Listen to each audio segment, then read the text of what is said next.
याद है वो वायरल बीबीसी अर्थ क्लिप जिसमें एक बेबी इग्वाना अंडे से निकलता है और कुछ ही सेकंड्स में पत्थरों पर तेजी से दौड़ता है। 5 सांप उसको पकड़ने की कोशिश कर रहे होते हैं।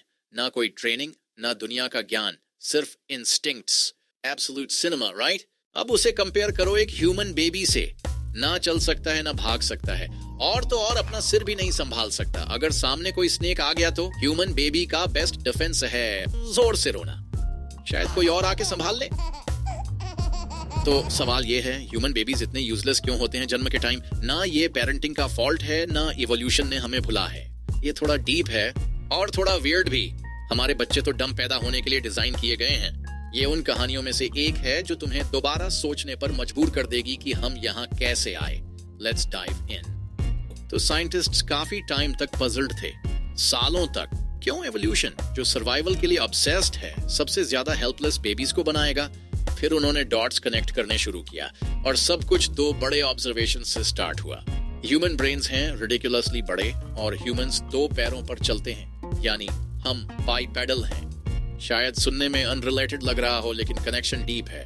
चलो टाइम ट्रैवल करते हैं कुछ मिलियन साल पहले, जब हमारे एंसेस्टर्स ज्यादा मंकीश थे, ट्रीज में रहते थे, 4 पैरों पे चलते थे और अपनी ही दुनिया में मस्त थे। फिर किसी एक ने बोला, ओए भाई, जरा 2 पैरों पे चल के देख, कूल लगता है, हाथ भी फ्री हो जाते हैं और लड़कियां भी इंप्रेस होती हैं। बाकी लोगों ने बोला, बेटा बात तो सही है, okay not exactly like that, पर जो भी वजह रही हो, सीधा खड़े होना धीरे धीरे ट्रेंड बन गया। कोई पक्के से नहीं कह सकता कि इसे किसने ट्रिगर किया। शायद क्लाइमेट चेंज, शायद दूर तक देखने का फायदा, पर हमारे पूर्वज लिटरली खड़े होने लगे। पहले तो ये बड़ी ही अनाड़ी हरकत थी, जैसे एक बच्चा बड़े जूतों में चलने की कोशिश कर रहा हो, पर वक्त के साथ सीधा चलना एक आम बात बन गया। पर एक ट्विस्ट था।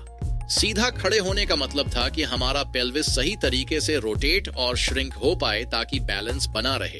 इसी वजह से कई पीढ़ियों तक नेचुरल सिलेक्शन ने एक पतला पेल्विस डेवलप कर दिया जो अपराइट चलने में मदद करे। इसी समय हमारे दिमाग भी बड़े होने लगे। क्यों? पता चला कि जो पूर्वज थोड़ा तेज सोच सके, ज्यादा समझदार प्लानिंग कर सके और शायद गॉसिप भी थोड़ा चटपटा कर सके, उनकी जीत होती थी। क्लेवर होने का मतलब था ज्यादा जीने का चांस, अच्छे जोड़ बनाने का मौका और बड़े दिमाग वाले जीन्स पास करने का फायदा। एवोल्यूशन ने नर्ड्स की तरफ देखा और बोला, इस बार तुम जीत गए। पर यहाँ आती है बड़ी समस्या। इंसानों के दिमाग बड़े हो गए पर पेल्विस पतला रहा। इसका मतलब एक पतली बर्थ कनाल। जैसे तुम सोच पा रहे होगे, ये जानलेवा कॉम्बिनेशन ने चाइल्ड बर्थ को सोच से भी ज्यादा मुश्किल बना दिया और अब दांव और ज्यादा बड़े हो गए थे। एवोल्यूशन 2 नामुमकिन चीजों को बैलेंस कर रहा था, बच्चे का दिमाग बढ़ने दे और फिर भी उसे सुरक्षित बाहर निकाले।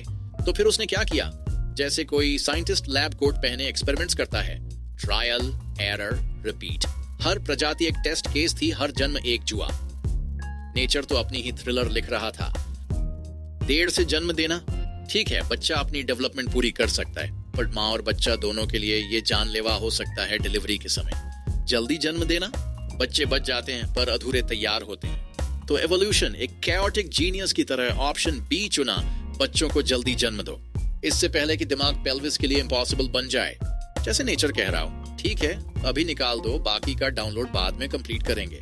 नतीजा, ह्यूमन बेबीज नाजुक, ढीले और असल में काफी बेकार पैदा होते हैं, पर वो जिंदा होते हैं और जिंदा होने का मतलब है संभावना। और इस तरह कई पीढ़ियों तक चली एवोल्यूशनरी कशमकश, बड़े दिमाग और पतले हिप्स के बीच नेचर एक अजीब समझौते पर पहुंची।